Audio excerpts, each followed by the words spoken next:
because we are filing a matter in Supreme Court. Filing a matter in Supreme Court does not stop anybody from getting entitlement. There's no injunction against implementing that judgment of the court. And we are not intimidated. The matter went to Supreme Court. I mean, it's good. Let's all go there. Whatever Supreme Court decides, then you also implement. But for now, you must have to implement the judgment of the Federal High Court. Leader of the delegation, Mohammed Usman, said they were on an advocacy and sensitization tour to the state, adding that the ROMAFC 2018 verification exercise was characterized by fraud because some data supplied by some states were very spurious. Your Excellency, we are not on verification visit, but rather on sensitization and advocacy tour. Why is it so? Sometimes in 2018, a verification exercise was carried out by this Honorable Commission. The exercise was done haphazardly, was largely unconstitutional. More so, the exercise was full of fraud. Some states were trying to cheat on others. If we had implemented, you had no problem. But the problem will occur whereby some people who overinflated their figures will draw away your money. And we believe you needed more money, sir, to continue with this good exercise. So we felt that to implement that, it is amounting to cheating some states. Meanwhile, Rivers State Governor Nyesom Wike has called on judges to be courageous in order to achieve independence of the judiciary. Governor Wike, who made the call at a live television interview, said judicial independence will be hard to achieve if judges are not courageous and determined to uphold the tenets of the profession. He said independence of the judiciary does not mean to have more money to go on vacation, but the freedom to attend to legal matters without fear or favor. The governor added that some individuals now use petitions and excuse of insecurity to transfer cases out of a state or from a judge, adding that the State Attorney General and Commissioner for Justice have been directed to write to the Chief Justice of Nigeria that such excuses should not be tolerated. They talk about independence. What independence are you talking about? My Attorney General called my attention on Friday that he has some petitions where people are writing to Court of Appeal, Federal High Court, that insecurity. And I take exception to that. There's no state, not that one in Nigeria, that's severed than Rivers State. I take exception to that. And I told the Attorney General to write to the President of the Court of Appeal and the Chief Justice of the Federal High Court that will take serious exception to that. We will not accept anybody seeking for transfer of any matter that's because of security reasons in Rivers State. That's an indictment of my state. I don't even know where that person is coming from, where he will say his own state is safe. No way. If that is the case, then close down the Court of Appeal division here. Close down the Federal High Court division of security. Because it does not make sense. It doesn't make sense to me. And I will not accept that. The Rivers State Ministry of Education has threatened to sanction schools that violate COVID-19 protocols. After resumption, State Commissioner for Education Professor Kanye Ibeku, who made this known in a meeting with vice chancellors of state-owned universities and heads of polytechnics and colleges, listed conditions for reopening. Ibeku stressed that all schools must ensure the installation and availability of hand-washing facilities around the campus, and all persons entering the school environment must be subjected to temperature checks. The commissioner emphasized that schools must ensure that there is only one entry point into the campus and must also enforce and adhere to physical and social distancing, noting that schools must provide a temporary holding center for people who show symptoms of COVID-19, directing that where practicable, schools should adopt a blended learning approach in instructing students. He, however, advocated for thorough sensitization of students and tutors on the need to adhere to all COVID-19 protocols. In the meantime, the Academic Staff Union of Universities has threatened to sanction lecturers in Rivers State-owned universities if they resume lectures. The ASU National President Abiodun Oguyemi stated this while reacting to the directive of the Rivers State government that tertiary institutions, secondary and vocational schools to reopen on Monday, October 5th. Oguyemi, who spoke on a radio show in Port Harcourt, said ASU had not exempted any of its branches from the ongoing strike.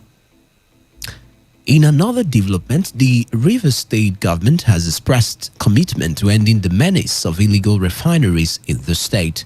The Commissioner for Energy and Natural Resources, Peter Medi, gave the assurance during a meeting with members of Artisanal Refiners Association of Nigeria. Mady at the meeting cried the effects of illegal refining in the environment, which he said poses a great danger for generations yet unborn. Your coming out is part of the problem being solved at least by 50%. And we are hopeful that in a very short time, the remaining people who are still doing these activities will come out. For Rivers State government, His Excellency the Governor of Rivers State is very determined and concerned. So we will welcome you. We will appeal to you that you do the very best you can to provide that leadership to the remaining members of your organization. Those who are still in the creek, those who are still doing these illegal activities, let them know that Rivers State government is ready to support you to do it legally. The commissioner also disclosed that the state has secured some licenses to operate artisanal refineries, adding that investors are welcome to partner with the state government in that regard. On his part, the national chairman of the Artisanal Refiners Association of Nigeria, Godwin Sunday, disclosed that his association has acquired 3 gunboats to be used in assessing the creeks to sensitize other illegal refiners against their activities. Also considering the devastating effect on our environment, which obviously is leading to the environmental pollution, degradation, and even a negative effect on our ecosystem, we as a people have unanimously agreed that we cannot continue to steal what seemingly belongs to us. To deepen this commitment, we have acquired 3 speedboats with 75 horsepower engine each to enable us to penetrate the creek to carry out sensitization exercise, TAC operation, Stop Illegal Oil Bunkering in Nigeria, an exercise which is scheduled to take place in Port Harcourt, Rivers State. A group from Ogunis under the aegis of Oguni Liberation Initiative has dragged the federal government, Attorney General of the Federation and Shell Petroleum Development Company before a federal high court sitting in Port Harcourt. The group is demanding adequate compensation for the people and proper cleanup of their polluted and damaged land to ensure that it returns to its previous state before it was put in Emmanuel Ubili Council to the second respondent, which is Shell Petroleum Development Company SPDC, said they are yet to be served with all the process. Justice Ubili, after listening to the councils present, ordered that parties file and reply all the processes.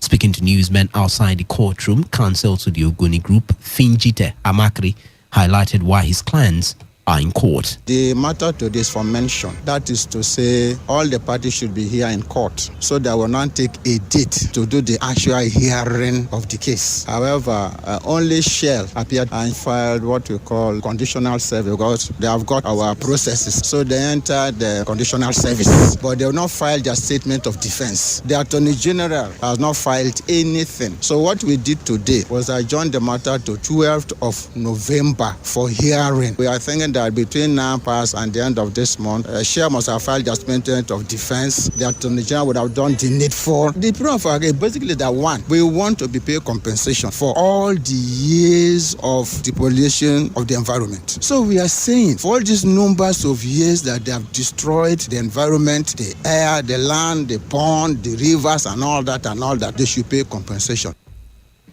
Counsel to SPDC declined comment in the court proceeding. The matter was adjourned to the 12th of November 2020 for hearing.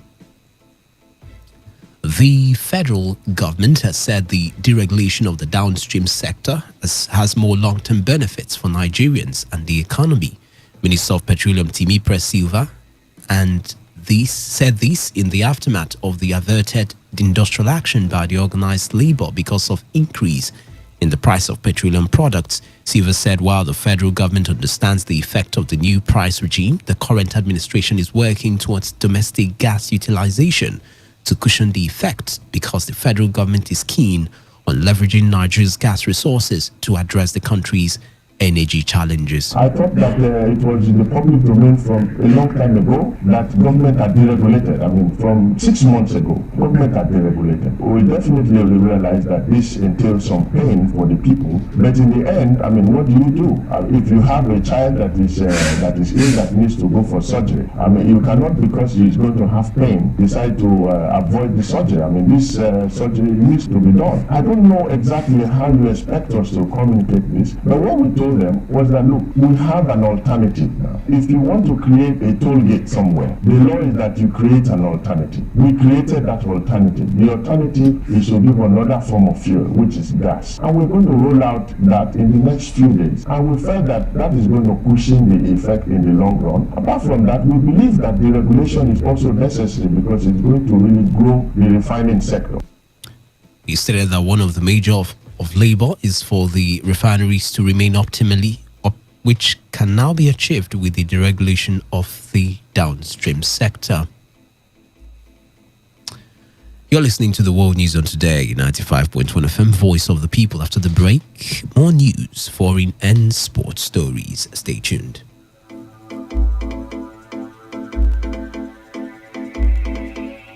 Every hour, when the big stories break, depend on our 24-hour news team to bring you the latest. Today, 95.1 FM.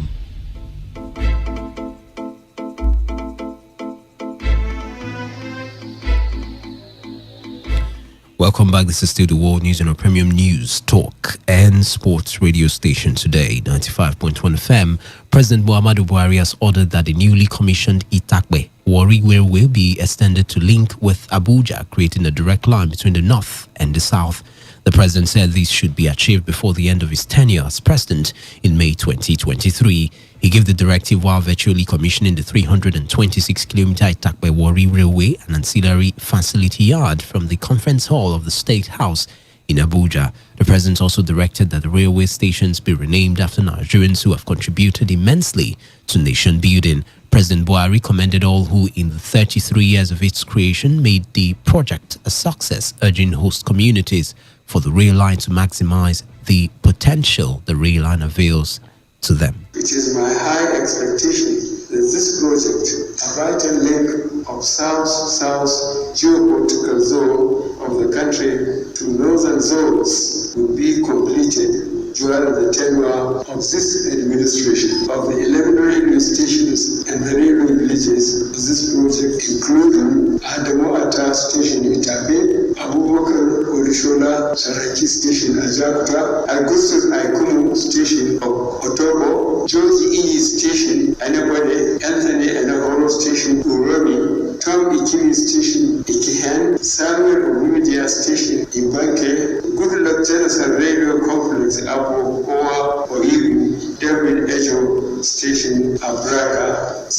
Michael Ibu Station Opara, Alfred Rwani Station Ojumu, and Michael Ahibe Radio Village Abu.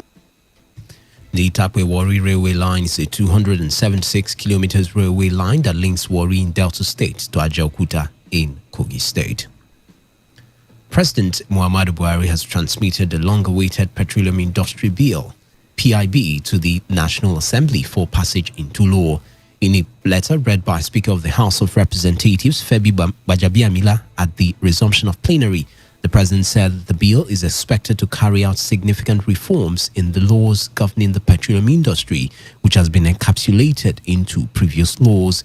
The bill proposes the scrapping of the Nigerian National Petroleum Corporation, NNPC, and the Petroleum Products Pricing Regulatory Agency, PPPRA, while the NNPC Limited will be incorporated by the Minister of Petroleum. The bill also proposes establishment of an agency known as the Nigerian Upstream Regulatory Commission, which will be responsible for the technical and commercial regulation of upstream petroleum operations.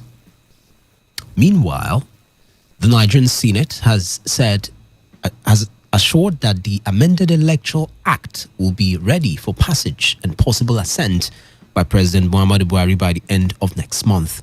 Senate Committee Chairman on the Independent National Electoral Commission, INEC, Senator Kabir Gaya, revealed this to the media in Abuja. Senator Gaya said the National Assembly is keen on improving Nigeria's electoral process. I believe that we are working together in such a way we could have something good for this country. I hope and believe that by end of October, we'll get it ready out of the National Assembly to be passed to Mr. President for signing. We are working hard on that aspect, and I assure you we'll be able to make it within the next 1 month.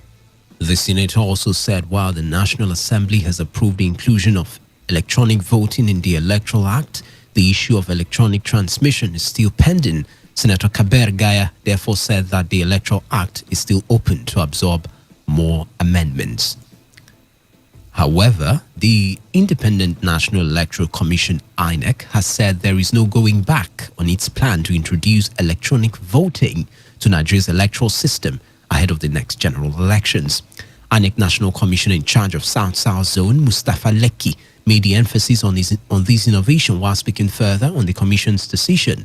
Lekki said what INEC is trying to achieve is to make the Nigerian electoral process more open and transparent. I moved to a place where the MNOs have a presence. Almost every local government headquarters in Nigeria has some kind of presence of one or two, if not more, major MNOs, like Airtel and Glo and MTN. And so we can start from there. So there are many technological solutions that will help us to abridge some of all these difficulties. Clearly, the issue of illiteracy is an issue, but we cannot use these challenges as a hindrance. People are using telephones in the villages. They are not illiterate. They are finding a way around it. We are seeing the proliferation of POS, as a way of doing backward integration of banking, beyond our thinking a few years ago. So let us have the feeling that when there is a will, there's a way. And we believe that in INEC, there is a will. And INEC is committed to this journey of bringing more and more technology that will ensure integrity and transparency and trust in the electoral process.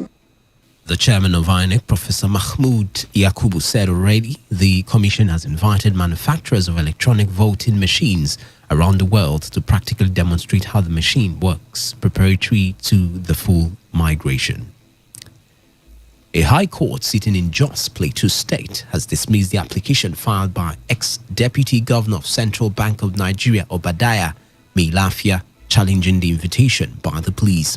Justice Aram Ashams, in his ruling, dismissed the application for lack of merit, and in its entirety, he ruled that the police has the constitutional powers to investigate and invite citizens to investigate allegations, especially as it borders on security issues. The 10 applications were dismissed on the grounds that the police is saddled with the responsibility of prevention and detection of crime, apprehension of offenders, the preservation of law and order, as well as the protection of lives and property, and due enforcement of all laws and regulations by virtue of Section 4 of the Police Act. Meilafia had earlier approached the High Court of Justice in Plateau State for the enforcement of his fundamental rights to personal liberty and fair hearing, as well as challenging the invitation by the police on the matter that is being investigated by the Department of State Security Services, DSS. This was after the police sent him an invitation following his appearance before the DSS over his comments on the security situation in the country while featuring on a radio program. The federal government has declared Thursday, October 1st, as public holiday to mark the nation's 60th independence anniversary. The Minister of Interior, Ogbeni Rauf Aregbesola, made the declaration on behalf of the federal government. Aregbesola congratulated all Nigerians on celebration of the Diamond Jubilee and assured of government's unwavering commitment to the socio-economic transformation of the country. The minister, in a statement by the permanent secretary in the ministry, Georgina Ehuria, said the Diamond Jubilee would be celebrated on a low key as a result of the COVID-19 pandemic, while wishing Nigerians fruitful independence celebration. He reminded citizens of how the founding fathers, in spite of the differences in faith, tribe and tongue, came together for Nigeria's independence. A commercial court in London has ordered the release of 200 million US pounds used as a deposit in the case against Process and Industrial Development (PNID) to the Nigerian government. The governor of the central bank, Godwin Emefiele, who made this known, said the ruling follows the establishment of prima facie fraud before the court. Commenting on the outcome, Emefiele explained that due to the substantial evidence of prima facie fraud established before the court, the judge agreed to release the guarantee while rejecting PNID's application to increase same. He also said investigations were ongoing to unveil more on the issue over the coming months. On the foreign scene, Uganda is set to begin human trials of the COVID-19 vaccine in November. The Ministry of Health officials said the vaccine, called self-replicating RNA, has been developed through a partnership between Uganda Virus Research Institute, UVRI, and Imperial College in the UK. The head of Presidential Task Force on Epidemics, Monica Musenero, said the first trial will be conducted on 10 Ugandans, and if successful, a second trial will involve about 100 to 200 people, followed by a final trial between 1,000 and 3,000 people. The East African country has to date confirmed more than 7,000 coronavirus cases and 75 deaths. To end the news, here's a summary of the major stories. Rivers State Governor Nyesom Wike has tackled his Bayelsa State counterpart Governor Doye Diri over the ownership of Soku oil well. President Muhammadu Buhari has ordered the Minister of Transportation, Rotimi Amici, to link the Itakpe-Warri rail line to Abuja to ease movement between the north and southern Nigeria. We also told you that the federal government has declared Thursday, October 1st as public holiday.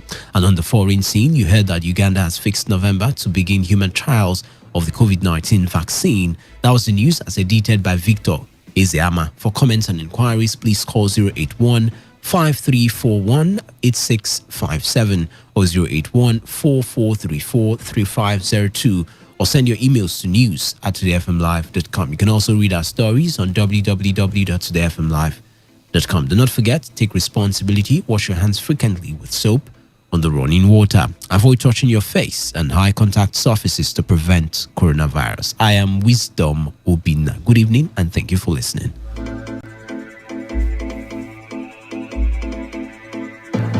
Today's news, today's entertainment, today's sports, today's issues. Today on Today 95.1 FM, Port Harcourt. This is Today 95.1 FM, Port Harcourt, voice of the people.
centre-back has spent 7 years in Scotland playing for Celtic and Hibernian, and Bartley believes Livingston will benefit from his wealth of experience. All right, good one for Efe Ambrose. I want to say an okay one because Livingston is not the biggest of teams, but I mean, it's a fine way to start for a man who wants to go into management. But one man who is not yet thinking of going into management because he's only 27 years of age. His name is William Troost. Back was born in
to see Dynamo Kiev against Ghent. Who makes it through? Ferencvaros will be up against Molde, and Omonia Nicosia will be up against Olympiacos. Who makes it through to the group stages of the UEFA Champions League? And in Spain, one game is currently ongoing. Real Sociedad are currently up against Valencia, and it's goalless in that encounter. Getafe will take on Real Betis. 8:30 is the time. And in the Carabao Cup, Tottenham Hotspur currently or will be taking on Chelsea. That game comes up by 7:45 p.m. Nigerian time. And yes, tonight there was some level of you want to say respite for some team.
Talk radio. I listen to a lot of talk radio. 95.1 FM. In case you missed out on the morning show, not to worry. Music, gossip, drama. This is Entertainment Recap. Who doesn't love this? Entertainment Recap. Every weekday, Monday through Thursday, 6:30 p.m. on Today 95.1 FM.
Congratulations to you. Congratulations to you. And of course, in case you're celebrating something very wonderful, something new, something that is worth celebrating, congratulations to you also. All right. This is the culture here for me. All right. So I have to give this shout out every single time you need to hear it. Okay, not everybody's fortunate to have people gather around and, blow candles on their behalf and get them very nice presents on their birthdays. I'm right here doing it for you, all right, because you are so important to me, all right, and you're important to Today 95.1 FM, your premium talk, news and sports radio station right here in the city of Port Harcourt. Beautiful Tuesday evening. How are you guys doing tonight? All right. How was the evening going with you? It's really cold, but it's not like rainy. So it's really very, it has a very nice, soothing touch. All right. I love this evening. It's something I would like to just have over and over and over again. I hate the rainy season. It's terrible for me, trust me. It is really terrible for me. But anyways, back to what we were talking about. In case you're celebrating your birthday today, by the way, you're celebrating alongside Joke Silva, the veteran Nigerian actress. She's born today. And, this is something you should celebrate about. I'm celebrating alongside Joke Silva. That's great for me, okay? Moving on, we talked about so many things during the morning show. And in case you missed out, I'm just going to give you a quick run through of everything we talked about. All right. So I talked about the fact that Fireboy's song Champion was being used by the Bayern Munich club to celebrate the European Super Cup win, and it was great for him. And not just that, all right, not just that, his song is going to be on the FIFA 2021 game, all right, alongside Burna Boy, alongside Rema, and Fireboy also. So it's going to be a very great time for them next year. I mean, you're balling on your Xbox, on your PS, and you're listening to great tunes like Patty Scatter, Beamer, Location by Santa Dave, and Burna Boy. Great tunes. I mean, Nigerians are doing us proud everywhere. And of course, I talked about the fact that Mehdi came out to say that he was celebrating the fact that he's getting divorced. That's typically crazy if you ask me. Like, why do you celebrate divorce? Okay, he's celebrating divorce. He's saying, yo, I'm done. I can't be in this marriage anymore. 15 years. And it's like, you've been caging me. Right now, I want to break free. I want to be like the birds in the air. And he went on Twitter where he said, I'm happily single again and free. And for over 15 years, I have always been